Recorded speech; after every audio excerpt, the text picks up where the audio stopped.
kitab berjudul Auliya'u Syarqil Ba'id, para wali yang berada di timur yang jauh. Auliya'u Syarqil Ba'id nama kitabnya, disusun oleh Dr. Bashar Al-Ja'fari. Menyebutkan bahwa wali songo, Aulia Tis'ah, seluruhnya ini berasal dari anak keturunannya Al-Imamul Husain lewat jalur Al-Imam Muhammad Al-Baqir, seluruhnya menurut Dr. Bashar Al-Ja'fari. Bahkan bukan hanya 9, lebih dari 9 para aulia yang datang ke Nusantara dan mengislamkan Nusantara. Beliau memberikan data-data ilmiah dengan sanad-sanad nasab yang dibuktikan secara ilmiah. Jadi asal usul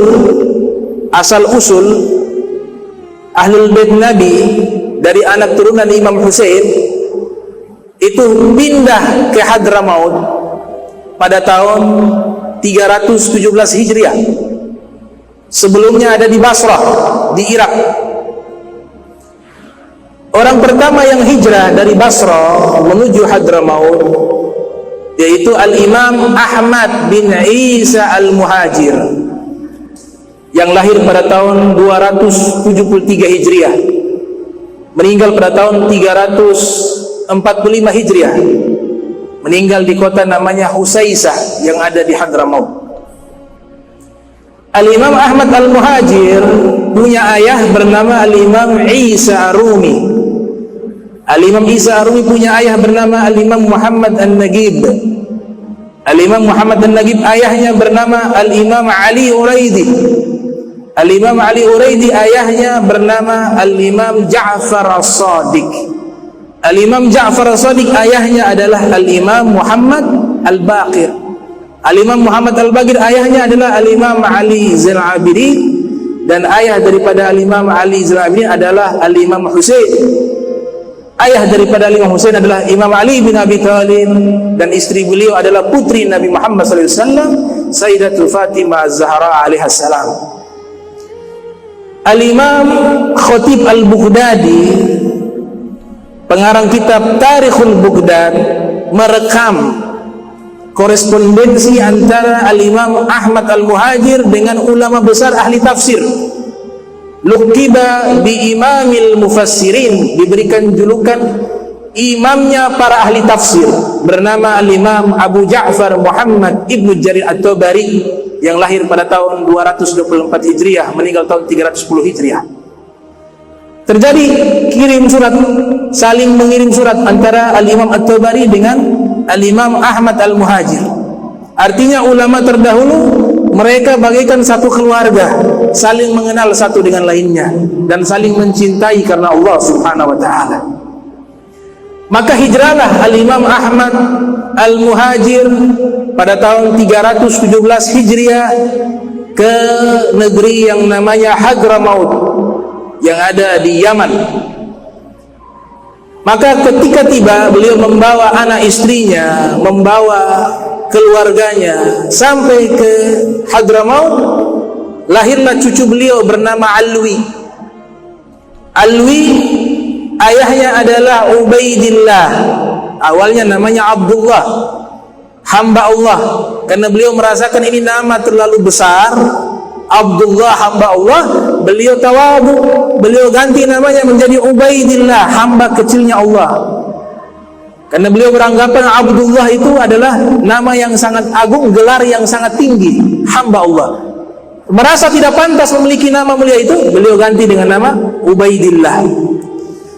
Al-Habib Ahmad bin Zain Al-Habsyi dalam kitabnya Syarhu Ainiyah memberikan kutipan sejarah bahwa Al-Imam Ubaidillah bin Ahmad Al-Muhajir pernah melaksanakan ibadah haji. Di tahun tersebut beliau berjumpa dengan tokoh-tokoh ulama besar. Di antaranya beliau bertemu dengan Al-Imam Abu Thalib Al-Makki dan beliau membaca kitab Futhul Qulub langsung di hadapan Al-Imam Abu Thalib Al-Maki, yang tidak lain beliau adalah penyusun kitab Futhul Qulub. Kemudian bertemu dengan Al-Imam Al-Baihaqi yang lahir tahun 384 Hijriah, meninggal 456 Hijriah, pengarang kitab Al-Asma was Sifat dan juga Syu'bul Iman dan kitab-kitab hadis lainnya, bernama Al-Imam Al-Baihaqi. Sebagian ulama mengatakan Al-Imam Ubaidillah bertemu langsung juga dengan Al-Imam Abdul Karim Ibnu Huzan Al-Qushairi, pengarang kitab Ar-Risalatu Al-Qushairiyah.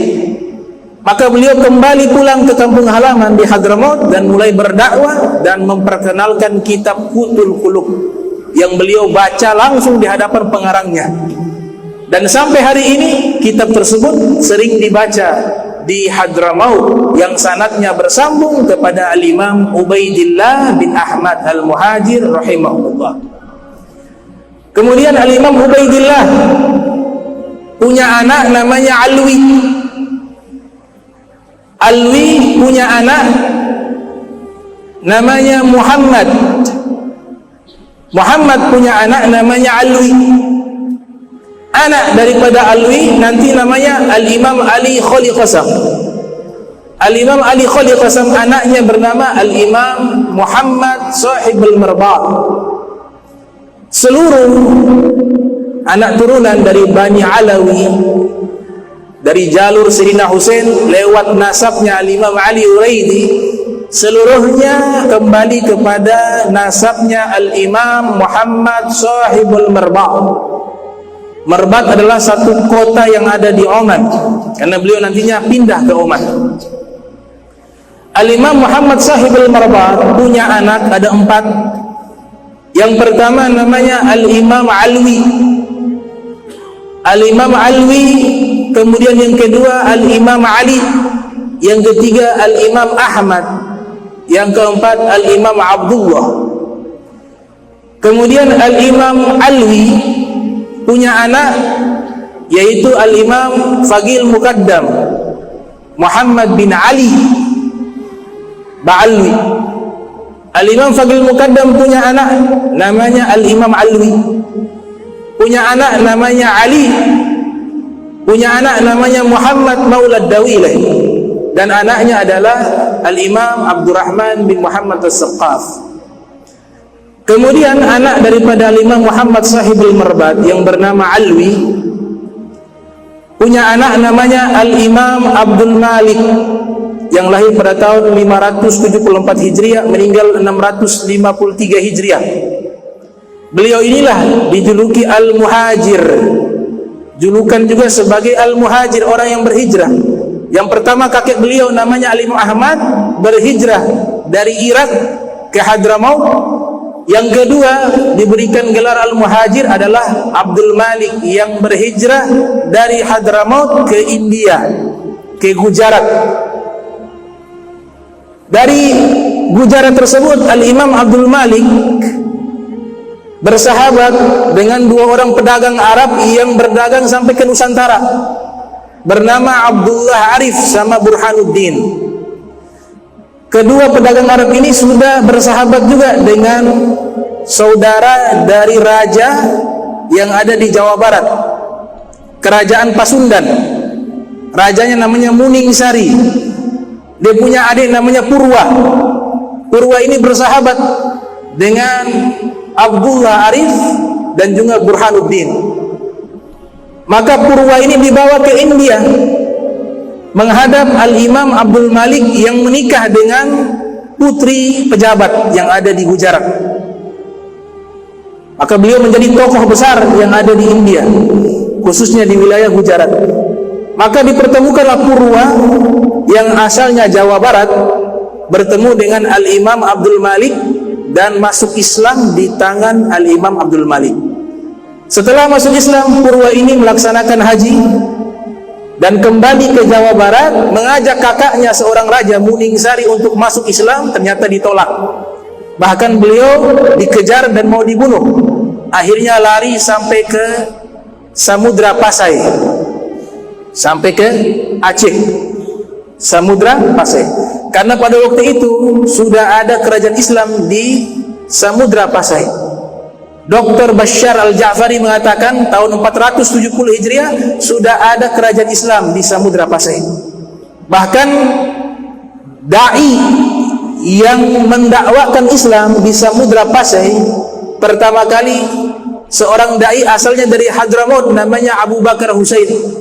Kemudian yang kedua namanya As-Sayyid Ahmad As-Sili, tidak lain adalah murid daripada Al-Imam Ali bin Muhammad Sahib al-Marbat.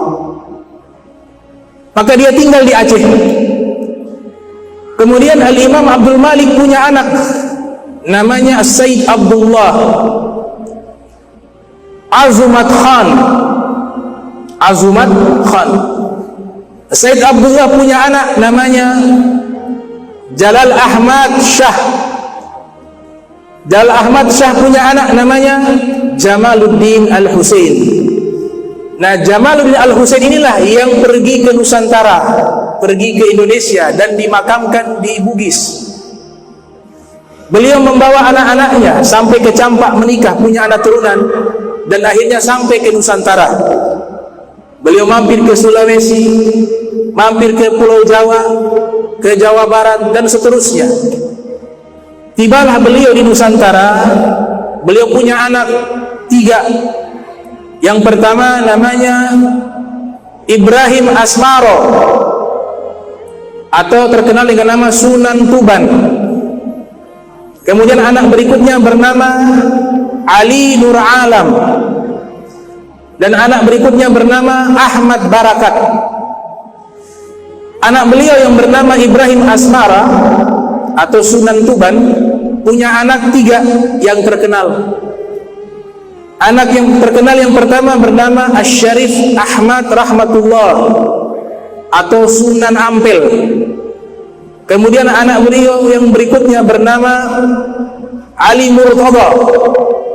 Kemudian anak beliau lainnya namanya Maulana Ishaq. Maulana Ishaq beliau dakwanya sampai ke Palembang.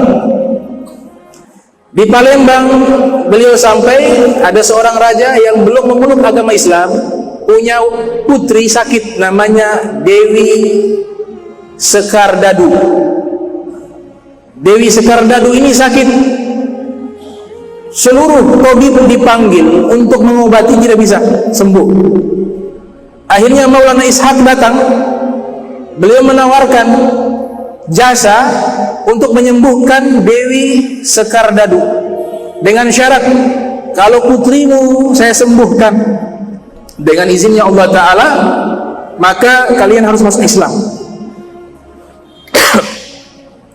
Ternyata sembuh, disembuhkan oleh Maulana Ishaq.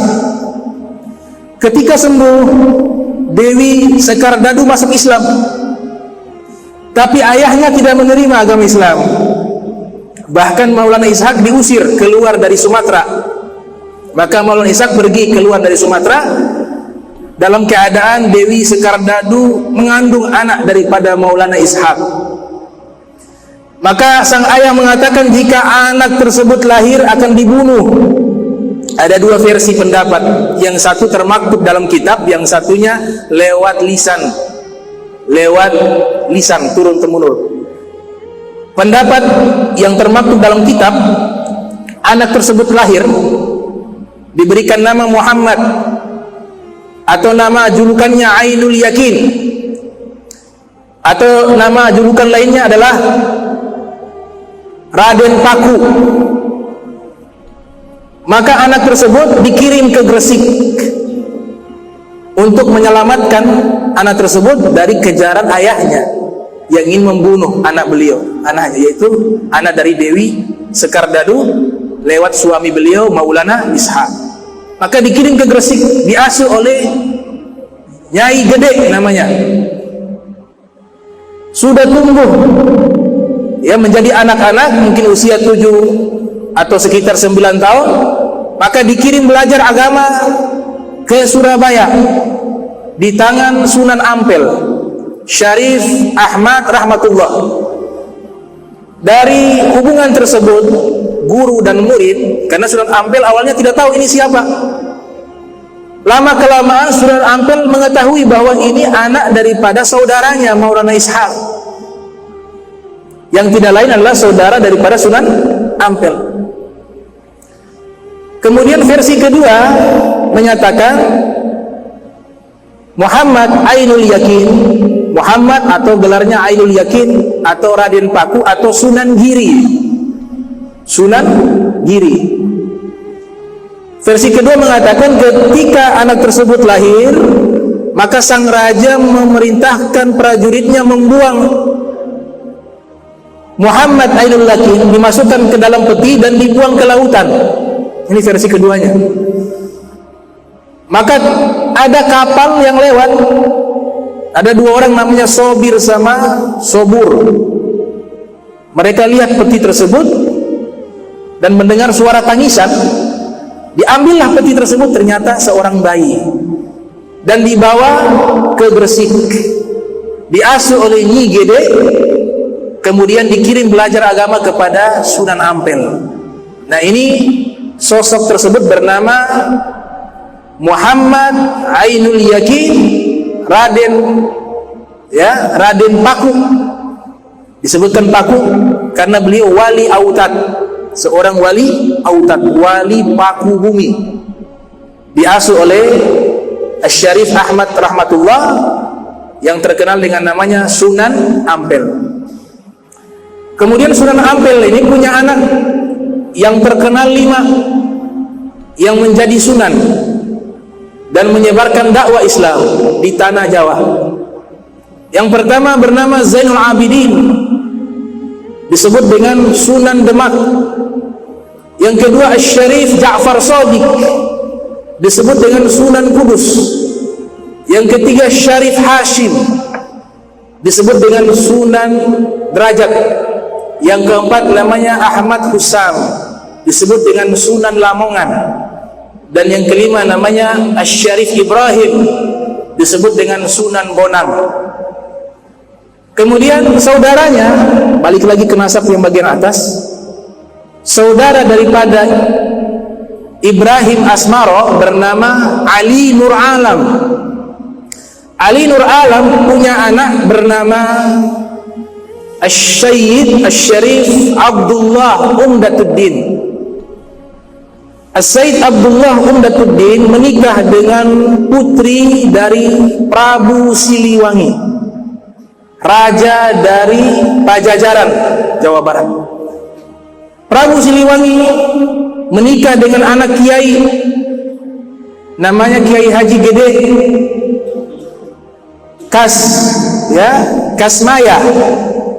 Kiai Haji Gede Kasmaya punya anak wanita soleha bernama Nyi Subang Larang.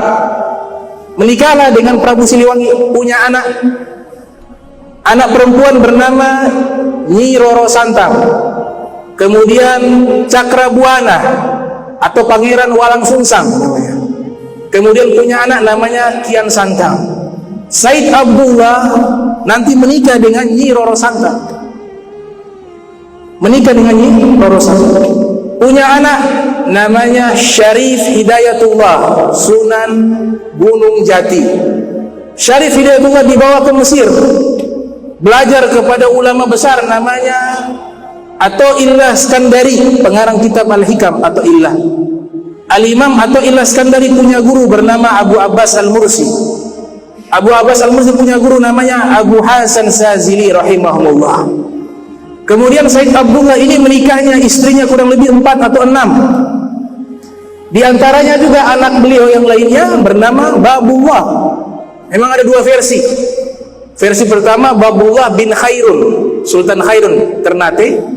Versi kedua Babullah ayahnya yang bernama Abdullah, saudara kandung dengan Sunan Gunung Jati, dan itu termaktub di Keraton Cirebon dan juga di kitab yang disebut dengan kitab Syekh Dr. Bashar Al-Ja'fari Aulia Syarqil Bait. Di Sultan Babullah ada pendapat mengatakan anak daripada Abdullah. Kemudian saudaranya yang bernama Ahmad Barakat punya anak 2. Yang pertama Ahmad Abdurrahman Ar-Rumi. Ahmad Abdurrahman Ar-Rumi punya saudara namanya Malik Ibrahim, yaitu Sunan Gresik, Maulana Malik Ibrahim. Kemudian Sunan Kalijaga belajar kepada Sunan Gunung Jati, belajar juga kepada Sunan Bonang. Sunan Kalijaga juga disebutkan dalam kitab tersebut, dan juga kitab anak turunan mereka yang termaktub dalam kitab Ithaful Uqul fi Akhbari Ali Baitir Rasul menyebutkan Sunan Kalijaga namanya adalah Raden Muhammad Syahid. Raden Muhammad Syahid punya anak namanya Raden Umar Syahid, atau gelarnya Sunan Muria. Sunan Muria ini punya ayah adalah Sunan Kalijaga atau Sunan Kalijaga. Sunan Kalijaga punya ayah namanya Raden Ahmad Sahuri.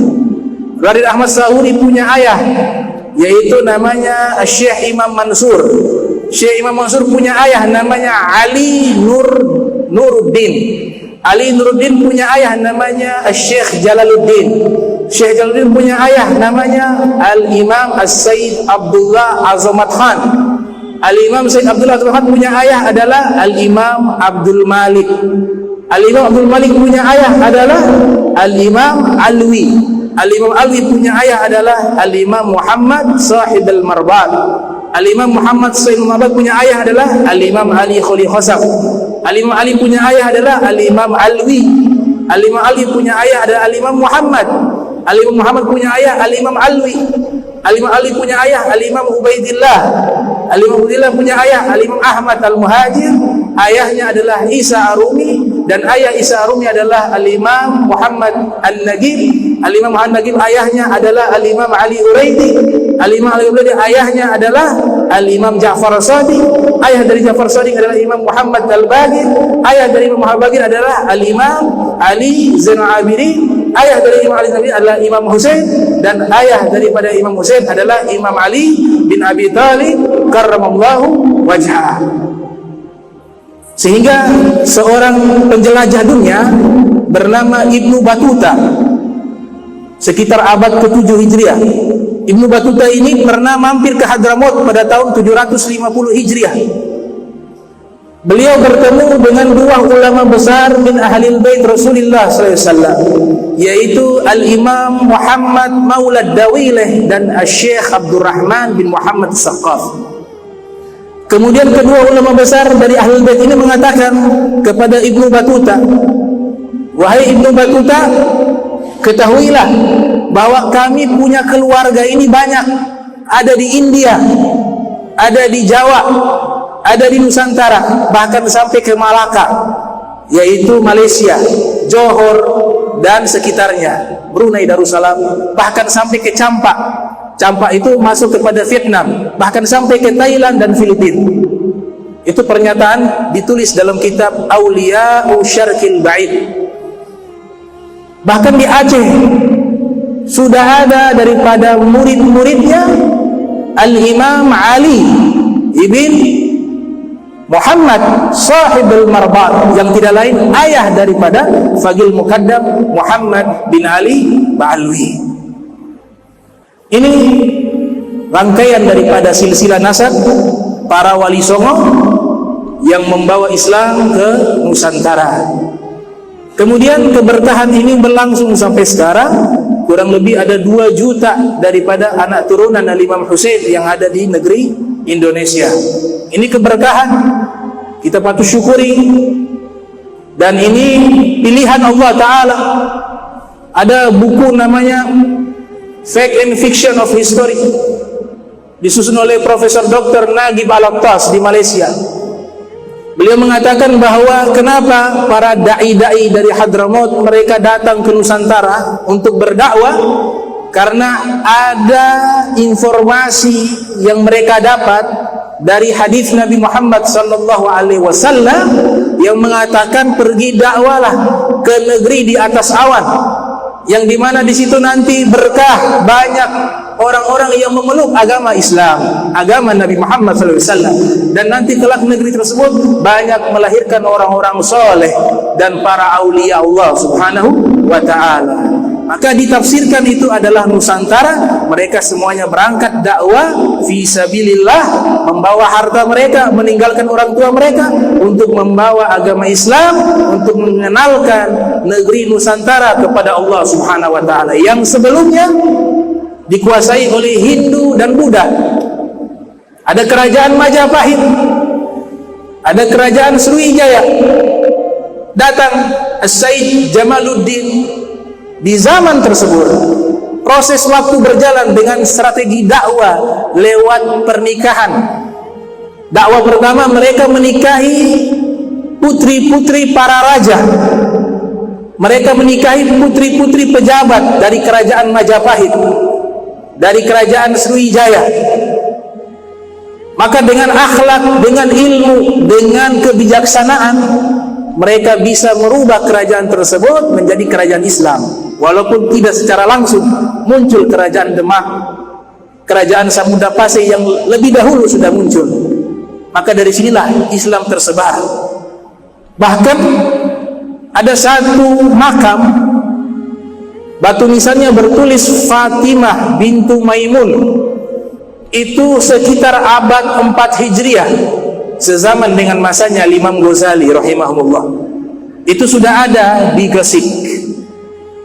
Maka dengan pernikahan tersebut berubahlah yang tadinya mayoritas Hindu, mayoritas Buddha, berubah ini negeri menjadi mayoritas Muslim. Alhamdulillah, dengan keikhlasan dakwah mereka. Nah, kita di zaman sekarang harus mengakui sejarah itu. Jangan kita mengingkari, karena zaman sekarang muncul orang-orang yang mengingkari dan memutarbalikkan sejarah.